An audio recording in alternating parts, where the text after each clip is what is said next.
ये आकाशवाणी का दिल्ली केंद्र है। कृपया हमारे अगले कार्यक्रम की प्रतीक्षा कीजिए। ये आकाशवाणी है। आने वाला कल।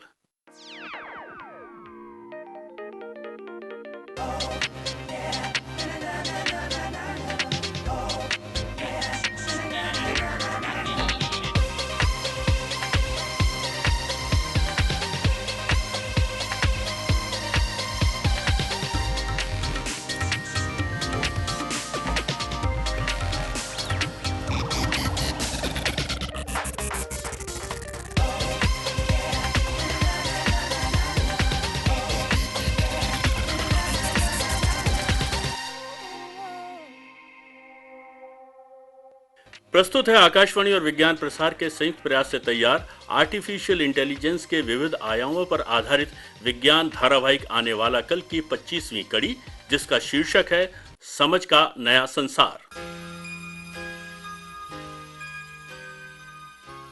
सॉरी मिहिर, मैंने तुम्हें इतनी रात को काम पर बुला लिया। कोई बात नहीं डॉक्टर साहब, ये काम तो काम ही है। हाँ, वो तो ठीक है। आप लोगों को आमतौर से ऐसे रात बेरात ड्यूटी पर नहीं जाना पड़ता, इसलिए मुझे कुछ अटपटा सा लगा। हम लोगों को तो ऐसी ड्यूटी करने की आदत ही है। लेकिन अब वक्त काफ़ी बदल गया है डॉक्टर साहब। आप मुझे जो है ना, बार बार डॉक्टर साहब ना कहें। मेरा नाम है अमित। ठीक है अमित, ठीक है। वैसे इन दिनों दुनिया से इंसानों से ज़्यादा तो मशीनें ही हावी हो रही हैं। और हम इंजीनियर्स को भी ये लगता है कि वक्त बेवक्त ड्यूटी करने के लिए मशीनों का इंतज़ाम हो जाता तो अच्छा रहता। सही कहा तुमने। अब तो दुनिया में मशीनों का ही बोलबाला है। हालांकि मुझे भी थोड़ा बहुत मशीनी जिंदगी का अनुभव ज़रूर मिला है। तुम उसे सुपर ह्यूमन लाइफ भी कह सकते हो। Super human life? तुम्हारा मतलब है महामानव? बिल्कुल। तुम्हारे दाईं ओर जो निर्जीव शरीर पड़ा हुआ है वो एकदम से सामान्य लग रहा है, बिल्कुल किसी आम नौजवान की तरह। हाँ, बिल्कुल है ना? लेकिन सपोज करो अगर तुम इसे चलता फिरता देखते हो तो तुम भी धोखा खा जाते हो। लेकिन हकीकत में है तो ये एक मशीन ही ना। अच्छा, ये तो बिल्कुल आम इंसानों की तरह ही दिख रहा है। ऐसा क्या खास है इसमें? इसकी खासियत का पता तो तब चलता जब इससे कोई ऐसा टास्क दिया जाता जो कोई आम इंसान ना कर सके। क्या ये आदमी, मेरा मतलब है कि ये मशीन सब कुछ कर सकती है? बिल्कुल। ये रोबोट सब कुछ सही तरीके से कर सकता है, बशर्ते कि फैसले लेने वाला इसका दिमाग सही सलामत रहे। क्या कहा? दिमाग? इसमें दिमाग भी है? अरे नहीं नहीं, दिमाग से मेरा मतलब इसके लॉजिक सिस्टम से है। इसके लॉजिक सिस्टम की भूल भुलैया में तो इन दिनों हम खुद ही उलझ गए हैं। ओहो, तुम्हारी बातों से तो मेरा सिर चकरा रहा है। मेरे ख्याल से तुम आर्टिफिशियल इंटेलिजेंसी के उस स्तर की बात कर रहे हो जिसमें ये रोबोट चलता है। लेकिन चलिए अमित जी, इन बातों को अब छोड़िए। लेकिन ये बताइए कि इस रोबोट के साथ जो ये आदमी जख्मी हुआ है, इसके बचने की कुछ गुंजाइश है भी या नहीं? कहीं आपकी जान पहचान का तो नहीं है? अरे नहीं नहीं, मैं तो बस यूं ही पूछ रहा था। सरसरी तौर पर देखें तो इसके बचने की ज़्यादा उम्मीद नहीं लगती। इसके सिर पर तो बहुत ज़्यादा चोटें लगी हुई हैं। मुझे तो डर है कि कहीं ये ब्रेन डेड की स्थिति में ना पहुंच गया हो। गॉड, ये तो बहुत दुख की बात है। लेकिन फिर हमसे जो हो सकता है वो तो हम करेंगे ही। तुम्हारे यहाँ पहुंचने से पहले ही मैंने अपनी सहयोगियों को यहाँ ज़रूरी इंतज़ाम करने के लिए कह दिया था। लेकिन इसे इसे यहाँ एक अलग कमरे में क्यों रखा हुआ है? और ट्रॉमा केयर यूनिट में तो इससे बेहतर इंतजाम थे ना। मेरा मतलब है कि तुम सही कह रहे हो। दरअसल इसके पीछे भी राज है। राज? हाँ, अस्पताल में रोज़मर्रा की जांच और इलाज के बीच ही हम लोग कुछ ऐसे मौके की तलाश करते हैं जिस पर कुछ अलग से रिसर्च करने की गुंजाइश हो। और ये मामला भी कुछ ऐसा ही है। मतलब ये कि आप इस इंसान के शरीर को अपनी रिसर्च के लिए इस्तेमाल कर रहे हैं, लेकिन इसके रिश्तेदारों को? देखो मेहर, तभी तो मैंने कहा था कि ये एक राज है। मुझे यकीन है कि इसके बारे में तुम किसी को कुछ नहीं बताओगे। वो तो ठीक है, लेकिन ये बताओ कि इस मरीज के रिश्तेदारों को आप कैसे समझाएंगे? मतलब देखो देखो देखो मेहर, रिसर्च का मतलब ये नहीं कि हम मरीज के साथ कुछ भी उल्टा सीधा प्रयोग कर लें। इस दौरान भी इलाज के पूरे नियम कायदों का ध्यान रखा जाता है। बस फ़र्क इतना ही है कि ऐसे मरीजों पर कुछ उन चीज़ों को आजमाया जाता है जिनका प्रयोग हम लोग आमतौर पर नहीं करते। और जहाँ तक रिश्तेदार की बात है तो इस मामले में हमें ज़्यादा चिंता करने की ज़रूरत नहीं है। मतलब मतलब ये कि दरअसल इस शख्स के साथ ऐसा कोई दस्तावेज नहीं मिला जिससे इसकी पहचान हो सके। जैसे कि इस रॉबर्ट की गर्दन पर छपे हुए नंबर से तो सब कुछ जानकारी मिल गई। ये जानना भी आसान हो गया कि इसे किसने और कब बनाया है। तभी तो मैं तुमसे संपर्क कर सका। लेकिन इस इंसान के साथ ऐसा कुछ नहीं था। चोटों की वजह से चेहरा ऐसा हो गया है कि उसकी फ़ोटो से भी कोई मदद नहीं मिल पा रही। हमने इंटरनेट पर उसके चेहरे की फ़ोटो को डालकर भी देखा, लेकिन कोई जानकारी नहीं मिल सकी। इस तरह से ये मान लो कि इसका कोई रिश्तेदार नहीं है। मेरा ख्याल है कि आपने अपनी रिसर्च शायद शुरू भी कर दी है। हाँ, हम लोगों ने तो काम शुरू कर दिया है। उधर देखिए, उस कोने में अ, हमारे एक साथी कंप्यूटर पर काम करते हुए आपको दिख रहे होंगे। वो इस जांच पड़ताल के डॉक्यूमेंट्स तैयार कर रहे हैं। मेरी टीम में 2 फिजिशियन और भी हैं, डॉक्टर नैयर और डॉक्टर सरिता। अच्छा। लेकिन तुम्हारे रोबोट का क्या करना है? क्या तुम इसे अपनी वर्कशॉप में ले जाओगे? देखो अमित, इतनी रात में तो कोई काम हो नहीं पाएगा। वैसे भी आजकल हमारी वर्कशॉप में ज़्यादा ही काम चल रहा है और वहाँ जगह भी नहीं है। देखो, अब तो तुम्हें मेरी मदद करनी ही होगी। तो बताओ, मैं क्या मदद कर सकता हूँ तुम्हारी? अ, अगले 2 दिन तक इस रोबोट को यहीं पर रहने की इजाज़त चाहिए। सिर्फ 2 दिन तक। देखो मेहर, वैसे तो हम आम तौर पर ऐसा नहीं कर सकते। इस रूम में और बेड लगाने की इजाज़त नहीं है, लेकिन फिर भी मैं कोशिश करूँगा। आपके लिए इतना तो कर ही सकता हूँ। थैंक यू अमित, मुझे तुमसे यही उम्मीद थी। दरअसल क्या है कि बहुत सारा काम है। इंजीनियर्स का नया बैच का ट्रेनिंग सेशन भी शुरू हो गया है ना अब, और मैं उसका इंचार्ज भी हूँ, तो बस इसलिए। ठीक है, मैं समझ गया। 1-2 दिन बाद फिर मुलाकात होगी। हाँ ठीक है अमित। अच्छा, अभी मैं चलता हूँ। ओके, हाँ, bye. Bye bye bye bye. कुछ ज्यादा जरूरी काम हुआ तो मैं फोन भी कर सकता हूँ। बिल्कुल बिल्कुल, कोई बात नहीं। ओके। ओके। सर, अरुण को आज कुछ देर हो जाएगी। क्यों? आज उसको ऐसे कौन सा बड़ा काम आ गया है? सर, दरअसल अरुण के पिताजी को नर्व रिलेटेड कुछ पुरानी बीमारी है। उनको हर 15 दिनों के बाद चेकअप कराने और डॉक्टर से सलाह के लिए जाना पड़ता है। अरुण आज अपने पिता के साथ ही गया है। अच्छा, नसें यानी तंत्रिका तो हर तरह की सूझबूझ के लिए बहुत ही ज़रूरी है। नसें सही तरीके से काम ना करें तो फिर ना तो हम देख सकते हैं और ना सुन सकते हैं, और ना ही अपनी त्वचा से कुछ महसूस कर सकते हैं। इंसान का तंत्रिका तंत्र अपने आप में एक बहुत ही जटिल है। बस ये जान लो, बड़े बड़े वैज्ञानिक भी इंसान के नर्वस सिस्टम की पहेली को पूरी तरीके से समझ नहीं सके हैं। सर, क्या हम नर्वस सिस्टम का कोई आसान वर्जन बनाकर उसे रोबोट में नहीं लगा सकते? रघु, कहना तो आसान है लेकिन करना बहुत मुश्किल है।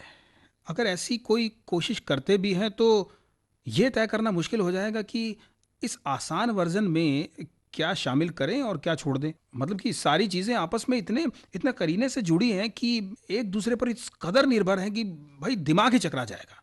सर, एक दिन लिली मुझे बता रही थी कि कृत्रिम न्यूरॉन बनाने और उन्हें जोड़ने के मामले में भी काफ़ी काम हो चुका है।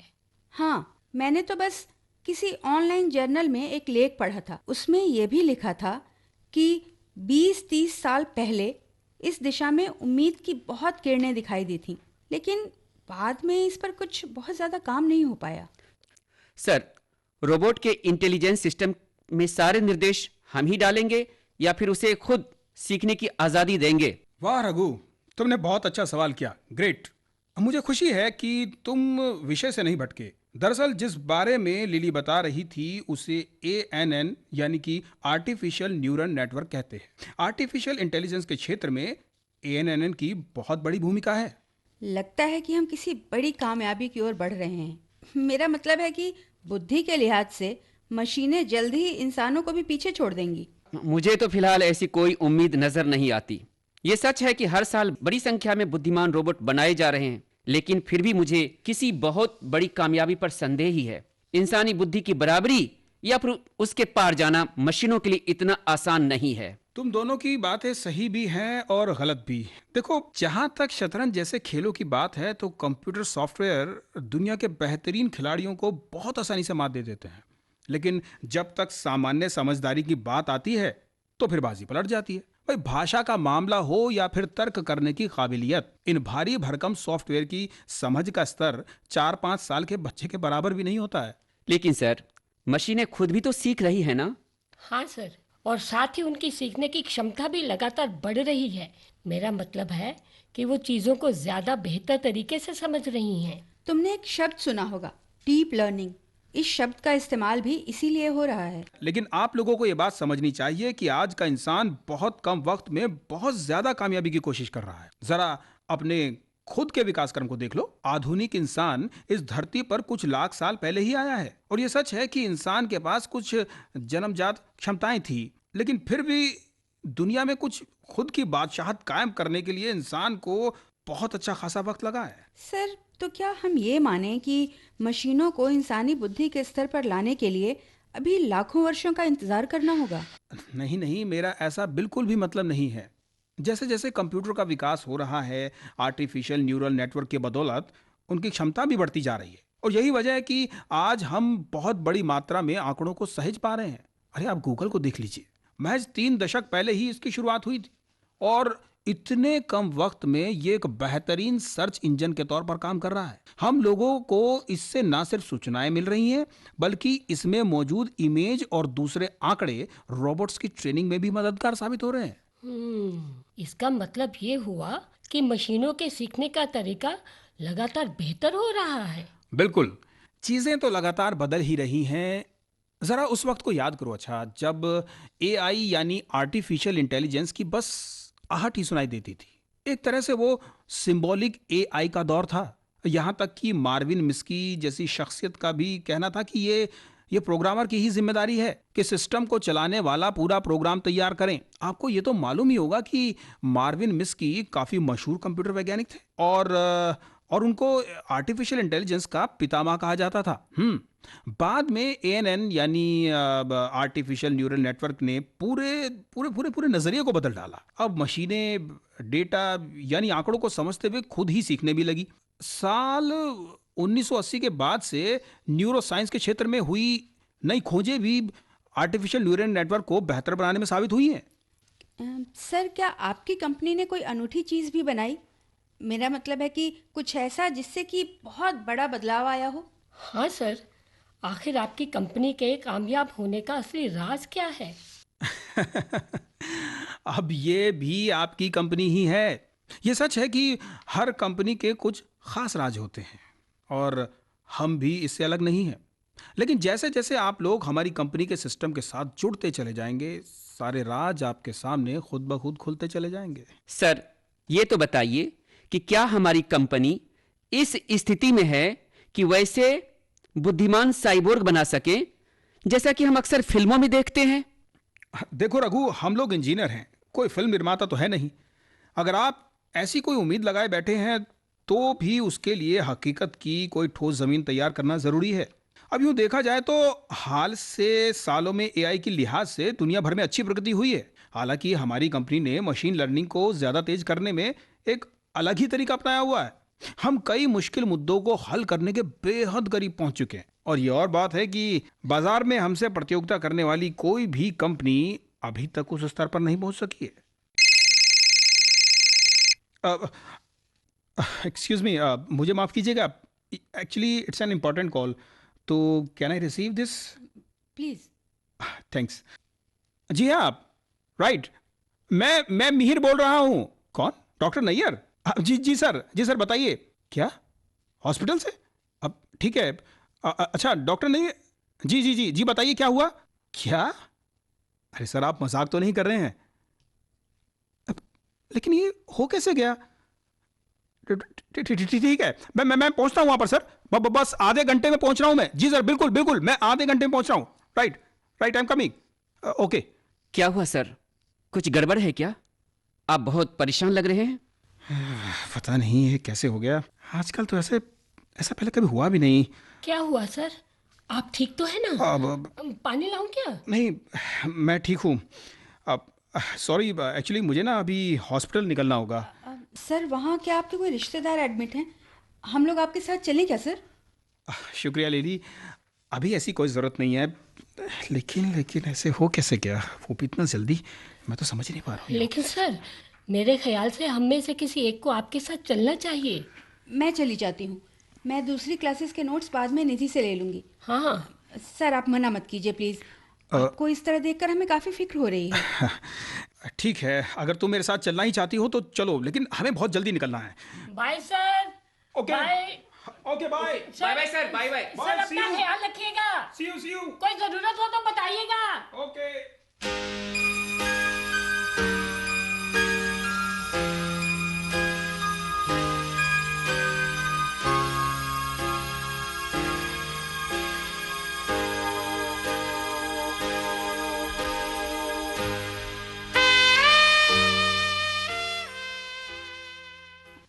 सर, मुझे मालूम है कि आप बहुत तनाव में हैं, लेकिन अगर आप अपनी परेशानी को हमसे बांटेंगे तो शायद आपका तनाव कुछ कम हो जाए। लिली, मेरी चिंता किसी इंसान को लेकर नहीं है।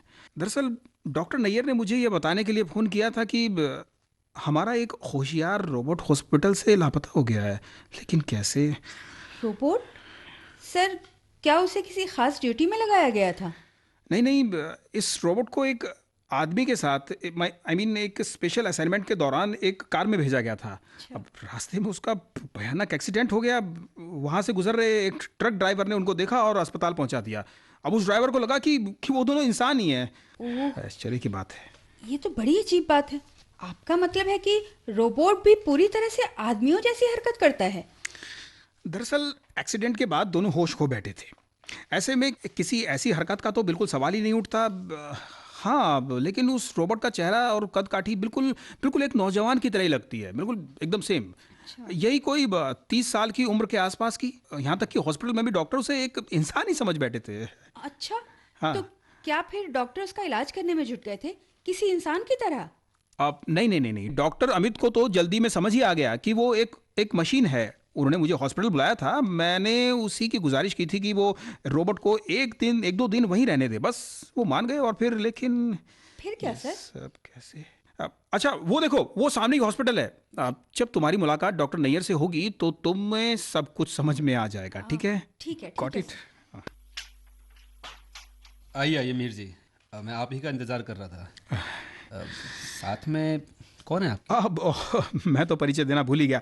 ये लिली है। इनको अभी हाल ही में इन्होंने अभी सर, मैं तो परिचय देना भूल ही गया। ये लिली है। इन्होंने अभी हाल ही में हमारी कंपनी ज्वाइन की है। हेलो। हेलो। देखिए मिहिर जी, जिस वजह से आपको यहाँ आना पड़ा वो बहुत गंभीर मसला है। लिली के सामने ये सब बातचीत करना ठीक रहेगा? हाँ सर, इसमें कोई दिक्कत नहीं है। लिली भी तो वैसे हमारी कंपनी की कर्मचारी है। मिहिर जी, मुझे तो कुछ समझ ही नहीं आ रहा है कि आखिर ये सब कैसे हुआ। हॉस्पिटल से वो रोबोट और इंसान दोनों गायब हो गए। आपको इसका पता कब चला डॉक्टर साहब? आज सुबह के वक्त ही पता चला।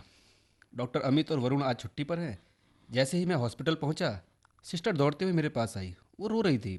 उसे हिदायत थी कि उसे इस बारे में किसी को भी कोई जानकारी नहीं देनी है, इसलिए उसने किसी को कुछ भी नहीं बताया।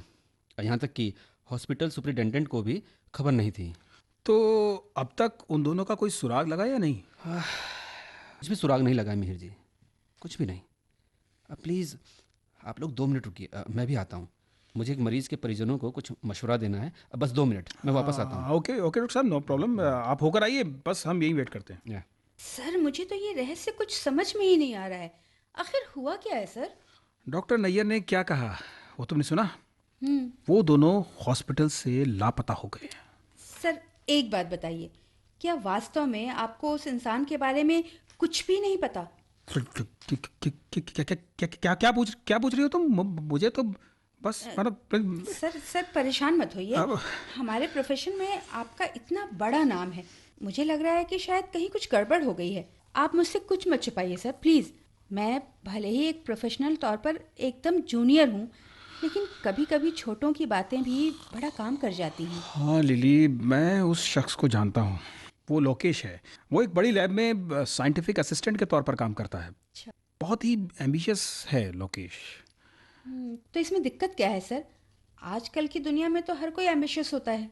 लिली, शायद तुमको मालूम ही होगा कि यहाँ से करीब 200 किलोमीटर दूर एक पहाड़ी है जिसकी चोटी पर एक मैदान सा भी है। जी, मुझे मालूम है सर।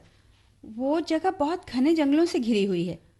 मैंने सुना है कि जहरीले सांप बिच्छुओं के डर से लोग वहाँ जाने से डरते हैं, और वहाँ शायद कभी कभार ही कोई जाता होगा। वहाँ कुछ ऐसे पेड़ पौधे भी हैं जो... हाँ, बिल्कुल सही सुना तुमने। वहाँ कुछ ऐसे पौधे भी हैं जो बहुत ज़्यादा जहरीले हैं। ऐसे ही कुछ पौधों की पत्तियां किसी घुले घाव के संपर्क में आने पर इंसान पर जानलेवा असर भी छोड़ जाती हैं। लेकिन निर्भय यानी वो रॉबर्ट और लोकेश दोनों ने ही उस खतरनाक जंगल में घुसकर पहाड़ी पर जाने की कोशिश की थी। लेकिन उन्होंने ऐसा क्यों किया? ऐसा कहा जाता है कि उस पहाड़ी की चोटी पर एक क्रेटर यानी बड़ा सा गड्ढा है। इस जगह पर किसी आकाश के पिंड के टकराने से यह गड्ढा बना हुआ है। करीब 5 साल पहले किसी भूविज्ञानी ने हेलीकॉप्टर के इस इलाके का सर्वे किया था और उन्होंने इस बात की पुष्टि की थी। उन्होंने कुछ ऐसी बातें भी बताई थी जिनमें लोकेश की बहुत ज़्यादा दिलचस्पी थी। अच्छा, ऐसी क्या बातें बताई थी उन्होंने? मसलन उन्होंने कहा था कि उस क्रेटर में ख़ास किस्म के तत्व हैं, कुछ ऐसी धातुएं हैं जो धरती पर नहीं पाई जाती। एक लोकल न्यूज़पेपर को दिए अपने इंटरव्यू में उन्होंने ये भी कहा था कि ये धातुएं किसी चमत्कारिक दवा की तरह भी काम कर सकती हैं, बशर्ते कि सही तरीके से उनका इस्तेमाल किया जाए। सर, मुझे तो ये कोरी बकवास ही लग रही है। कोई भूविज्ञानी भला ऐसी बातें कैसे कर सकता है, और वो भी बगैर किसी पुख्ता जांच पड़ताल के? तुम्हारी बात सही है, लेकिन लोकेश उस भूविज्ञानी की बातों को भूल नहीं सका। इन लोगों ने उसके मन में क्रेटर के अंदर छिपी बेशकीमती धातुओं को पाने की सनक पैदा कर दी। बेशकीमती धातुओं को पाने की सनक? हाँ लिली, हाँ। लोकेश उन धातुओं को हासिल करके बेशुमार दौलत कमाना चाहता था। लोकेश का मकसद था कि उन धातुओं से वो चमत्कारिक दवाएं बनाए और एक कंपनी खोलकर पूरी दुनिया भर में उनका कारोबार करे। ओह सर, अब कुछ कुछ कहानी मेरी समझ में आ रही है। तो सर, आपका कहने का मतलब ये है कि लोकेश की बातों ने रोबोट को भी लालची बना दिया और फिर दोनों दौलतमंद बनने की ख्वाहिश लेकर निकल पड़े। ओह, मुझे तो इस सब पर बिल्कुल भी यकीन नहीं हो रहा सर। नहीं, ऐसा ही हुआ है। ऐसा ही हुआ है। जब दोनों उस रहस्य में पहाड़ी की ओर जा रहे थे तब भी उनकी कार का एक्सीडेंट हो गया। या मिहिर जी, अब बताइए ज़रा क्या किया जाए? हम तो बड़ी मुसीबत में पड़ गए। जी सर, इट्स रियली स्ट्रेंज। मुसीबत तो बड़ी है। अच्छा, मुझे एक बात बताइए, ये क्या डॉक्टर अमित पूरी रात इसी कमरे में काम कर रहे थे? अगर वो रात भर यहीं थे तो उन्होंने उस घायल आदमी के बारे में जानकारियां ज़रूर जुटाई होंगी, मसलन कंप्यूटर में दर्ज होंगी। हाँ हाँ, बिल्कुल। ऐसा तो वो हमेशा ही करते हैं। हर मरीज से जुड़ी जानकारियाँ हमेशा संभाल कर रखी जाती हैं। और ये गुजरे ज़माने का डेस्कटॉप कंप्यूटर तो अमित का पसंदीदा कंप्यूटर है। नया कंप्यूटर तो उन्हें बिल्कुल भी पसंद नहीं है। लेकिन मेरे ये सब आप क्यों पूछ रहे हैं? अब दरअसल ये सब इसलिए कि... सर, क्या हुआ सर? आपको कोई दिक्कत तो नहीं? मिहिर जी, आपको कोई परेशानी तो नहीं? नहीं डॉक्टर साहब, कोई परेशानी नहीं। मैं ठीक हूँ, I am all right. But हमारी मशीन यानी निर्भय रोबोट ने बहुत ही कुछ नया, बेहद चमत्कारिक काम कर दिया। अब हमारे रोबोट ने खुद ही अपनी समझ का इस्तेमाल करते हुए एक आदमी का सफल इलाज कर दिया, उसे नई जिंदगी दे दी। कम ऑन, ये कैसी बेतुकी बातें कर रहे हैं आप? आपका दिमाग तो नहीं फिर गया मिस्टर मिहिर? नहीं सर, मैं पूरे होश में हूँ और मुझे बिल्कुल सही बात कर रहा हूँ। मैं जानता हूँ आपको भी ये जानकर खुशी होगी कि हम लोगों ने निर्भय रोबोट को इस क्षमता के साथ विकसित किया था कि वो अंतरिक्ष अभियानों के दौरान मेडिकल हेल्प दे सके। बाद में किसी वजह से कंपनी के साथ हमारा करार रद्द हो गया और रोबोट की कोई ट्रेनिंग भी नहीं दी जा सकी। आपको तो मालूम ही होगा ये सब।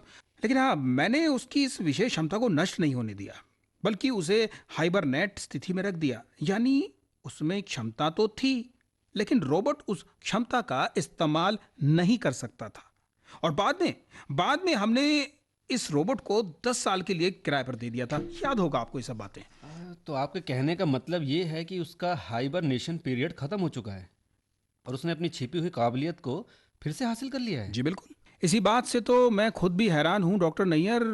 बस इस बारे में मैं कुछ अंदाज़ा ही लगा सकता हूँ, अभी किसी आधिकारिक तौर पर नहीं बता सकता हूँ। क्या अंदाज़ा है सर आपका? कैसे हुआ होगा ये सब? देखो, निर्भय रोबोट किसी भी कंप्यूटर से आसानी से जानकारी ले सकता है। डॉक्टर अमित ने कंप्यूटर में जो भी जानकारियां दर्ज की होंगी उनको रोबोट ने चुटकियों में ही पढ़कर समझ लिया होगा। और ये तो मुझे भी कुछ समझ में नहीं आ रहा है कि ये रोबोट ने खुद को कैसे ठीक कर लिया। ये कुछ गड़बड़ है। लेकिन मुझे ये पूरी तरीके से यकीन है कि साथ वाले घायल आदमी का ऑपरेशन उसी रोबोट ने किया है। कम ऑन मिहिर, ये कैसी बेसिर पैर की बातें कर रहे हो? न्यूरो सर्जरी कोई बच्चों का खेल है क्या? सर, आप बिल्कुल सही कह रहे हैं। Yes, you are absolutely right. लेकिन लेकिन मैं फिर से कह रहा हूं कि ये नामुमकिन सी लगने वाली घटना हुई तो जरूर है, और अचानक ही, रातों रात हुई है। इसे हम मशीन की डीप लर्निंग का नतीजा भी कह सकते हैं। रोबोट ने खुद ही अपनी समझ का इस्तेमाल करते हुए कुछ नया सीख लिया। बस आप ये समझ लीजिए कि रोबोट के लिए ये यूरेका मूवमेंट जैसा है, यानी एक ऐसा क्षण, एक ऐसा पल जिसमें पिछली बाधाओं का अचानक से ही समाधान निकल जाता है। किसी नई समस्या का समाधान, वो भी एक रोबोट के द्वारा। मैं तो खुद ही हैरान हूँ। मतलब हमने तो ऐसी कभी कल्पना की ही नहीं थी। आपके ख्याल से वो दोनों अभी कहाँ होंगे सर? यहाँ से 200 किलोमीटर दूर पश्चिम की दिशा में। मीर जी, ये क्या कह रहे हैं आप? क्या तुमने उन्हें देखा है? मुझे पूरी पूरी सच्चाई बताइए मीर, सच सच बताओ। अब तो हमें पुलिस को भी इसकी जानकारी देनी होगी। यूरेका मूवमेंट इतनी जल्दी आ जाएगा, इसका तो हमें अंदाज़ा ही नहीं था। मुझे तो ये मालूम ही नहीं था कि ये रोबोट खुद सीखते हुए एक नई मुश्किलें पार कर जाएगा। लेकिन ये सब, अब मेरे कहने का मतलब, ये सब इतनी जल्दी होगा, मुझे इसका अंदाज़ा नहीं था। सर प्लीज़ डॉक्टर नैयर को बताइए कि अब उनको कैसे खोजा जाए। मीर जी, हम बहुत मुश्किल में हैं। आप मुझसे कुछ ना छिपाइए, सब कुछ बताइए please please. Mir ji please please.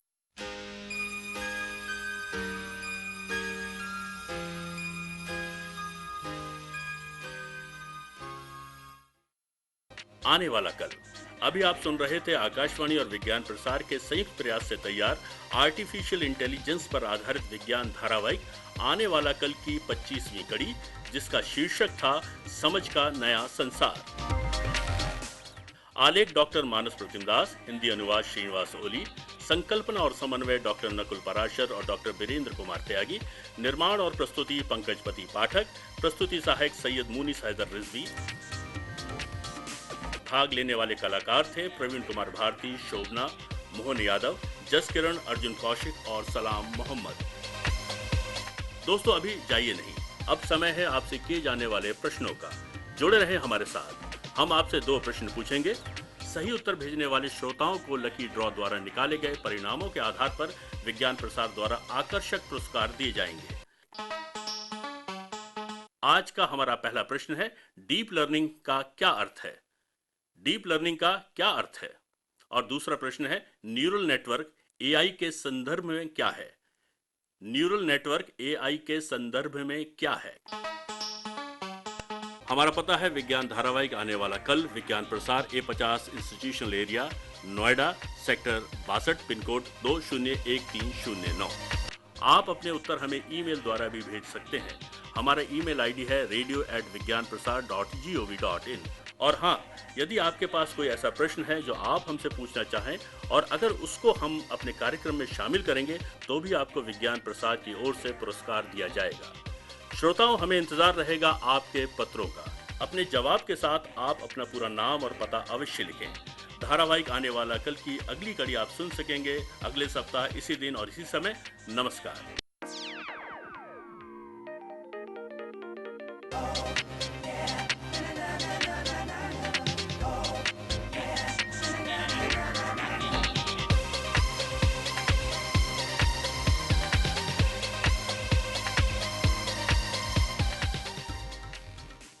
ये कार्यक्रम आकाशवाणी के दिल्ली केंद्र से प्रसारित किया गया।